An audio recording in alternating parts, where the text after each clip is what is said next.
What we've been looking at here is at site level. Everything we can do, we can always go down further into the system to find out more information. So look at a particular asset for refrigerant usage, look at a particular asset for leak detection. So anywhere where we've got a hyperlink, we can click on that and move down to the next level and see more devil behind the detail, what's actually been happening in terms of usage and leak detection.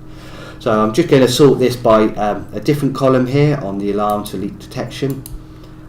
Just because I've got a nice store here that's got some leak detection alarms here, and we've got some usage information as well, so it helps bring those two bits of information together, and we can use that to discuss how the information is displayed and how it's utilised. Great. So clicking on one of the stores takes you to the next level down. So this is more asset-based information for the particular store rather than at a group level.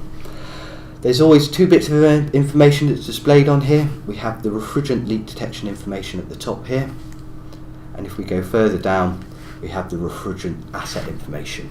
So the refrigerant asset is all your HVAC, refrigeration plant, any equipment that's on site that holds refrigerant. The way that the Parasense platform works, we try and capture every asset, regardless if it falls into a compliance state or not. So that could be your little integral case in your bakery area to your large refrigeration pack that could hold 500 pounds of refrigerant. We want to capture all as part of that refrigerant management strategy in terms of looking at leakage, usage, etc. So the information that we have here is all the assets that we've captured for the particular site, from small to large assets. The details that we have here is the gas type, the classification and the charge.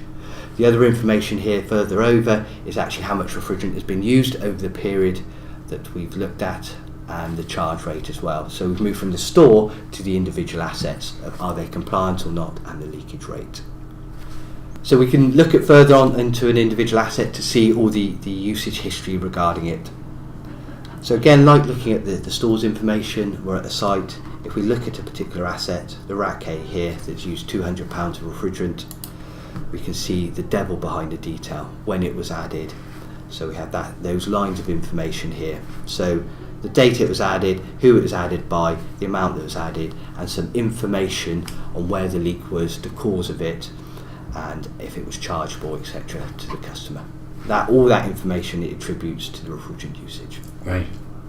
Again, we can then move back up through the system. We have a very simple tiering system at the top. We're going to move back to the store level again.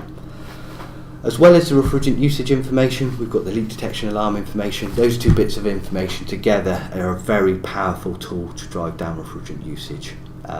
Without having the leak detection information, studies have shown that leakage rates are much higher in customers where this equipment isn't deployed and the information used effectively.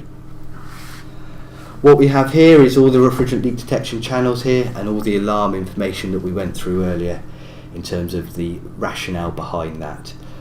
If we look at a particular area in more detail, it will then take all that alarm information and put it into a graphical format, so we can see how that leak has developed, the pattern of the leak, and using that information to help drive down refrigerant usage.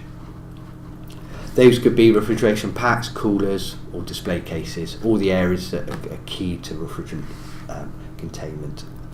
We're going to pick on one area here. This is a bakery chiller, so this is a walk-in cooler to you and I, and what we have here is the leak detection alarm information displayed graphically.